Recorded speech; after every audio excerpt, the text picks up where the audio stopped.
ማሚ ተረጋጊ እስኪ። ጓለ ማለት ሲጀምር ማን ቀየረ? ማሚ ምንድን ነው የምትይው? ጭራሽ ይዘሻመጣ ምንድን ነው እሱ? ደግሞ ምንድን ነው? ካሜራውን አቁመው፣ ካሜራውን አቁመው፣ ካሜራውን ምንድን ነው ማሚ? ለምን ምንድን ነው? ምን አረገ?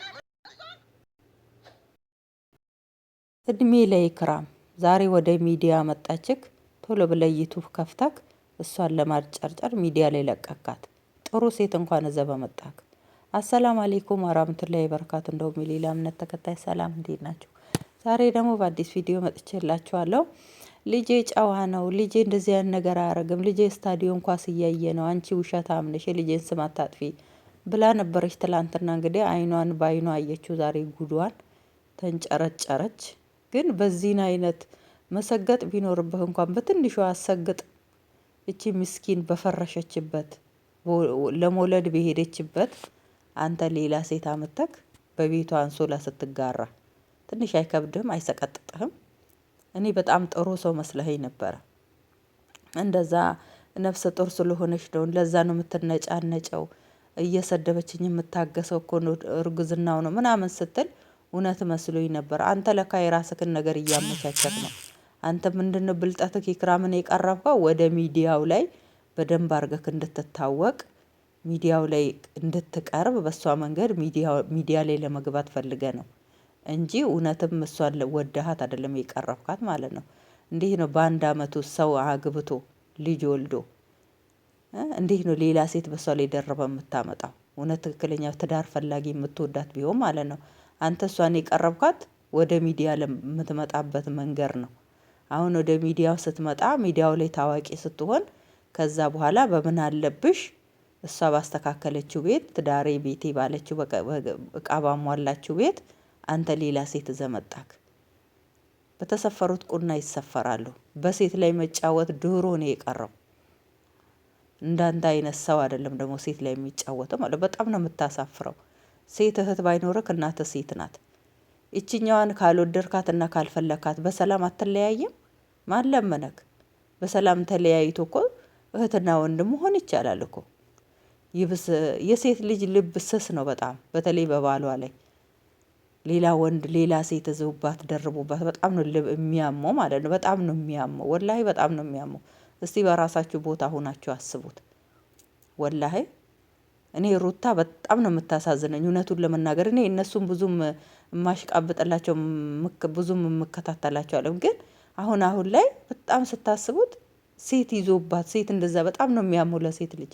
ግዴታ እኛ ላይ አይደለም መድረስ ያለበት። ባይደርስብንም ሴት ስለሆን እመሙ ይሰማናል። እናንተ በፈረሻችሁ ቤት፣ እናንተ ባስተካከላችሁ፣ እናንተ ባቃናችሁ፣ ቀዳዳውን ሁሉ ደፍናችሁ ካስተካከላችሁት በኋላ ሌላ ሴት መታ ያንን የእናንተን ህይወት ቀምታ ስትኖር ምን ያህል ነው የሚያመው? ምን ያህል ነው የሚሰማችሁ? ይሄም ያንን ያደረገው ይሄ ደደም ማለት ነው። ደግሞ ደህና ሴት ይዞ በመጣ ሲቀብሯት ያመለጠች የምትመስልች ሙትቻ አጥንት ይዞ የሚመጣው እንዴ! ወላሂ በጣም ነው ያናደደ። እኔ ኢክራም ትክክል ናት እያልኩ አይደለም። አገባባ መጀመሪያ ስህተት ነው። ግን ኢክራምን ካልወደደ ሸኝቶ ሌላ ሴት ጋር መማገጥ ይችላል። በዚህና ለሴት ልጅ መግፋት፣ በዚህና በሴት መጫወት። ከዛ እሷ ወደ ሚዲያ መጣችው፣ ታዋቂ ያደረገችው፣ ሚዲያው ላይ ተቀባይ ሆነ። ደግሞ ደጋግሞ እየሰራ ነው ሚዲያ ላይ፣ አሰራሩን አወቀበት። ሁሉን ነገር ኤዲት ማድረጊያውን ካሜራ ሁሉን ነገር አስተካከለ። ልክ ወደ ሚዲያው ላይ በደንብ አድርጎ ሲገባው ይህንን ድራማ ዞ መጣ። ወላሂ እውነቴን ነው የምላችሁ። ተመልከቱ፣ ልብ ብላችሁ ቆም ብላችሁ አስቡ። መጀመሪያ ኢክራምን የቀረበው ራሱ ወደ ሚዲያው ለመምጣት ፈልጎ ነው። ሰው ብልጥ ነው። እንደኛ እንደ አረብ ሀገር ሞኝ እንዳይመስላችሁ። ሰው መግቢያ መንገድ ነው የሚፈልገው። ከዛ ወደ ሚዲያ መጣ።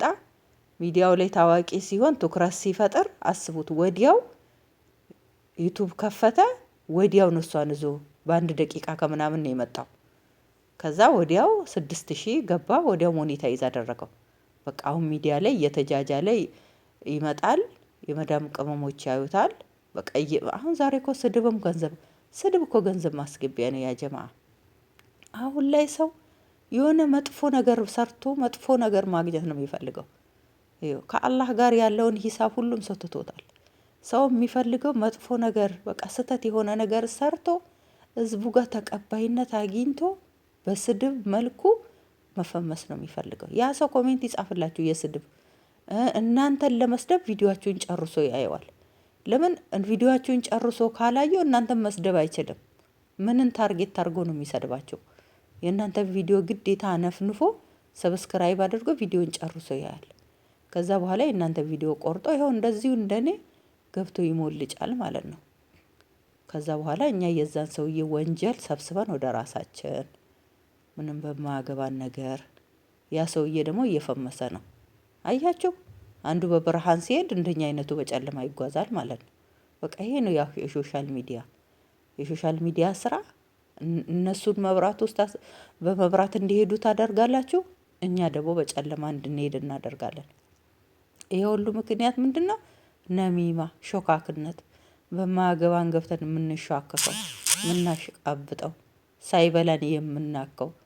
እሽን ሰው ይጠይብ እሽን ሰው ይህን ያህል ጥፋትሽንም ካወሽ አንድ ነገር ነው ሶፍዬ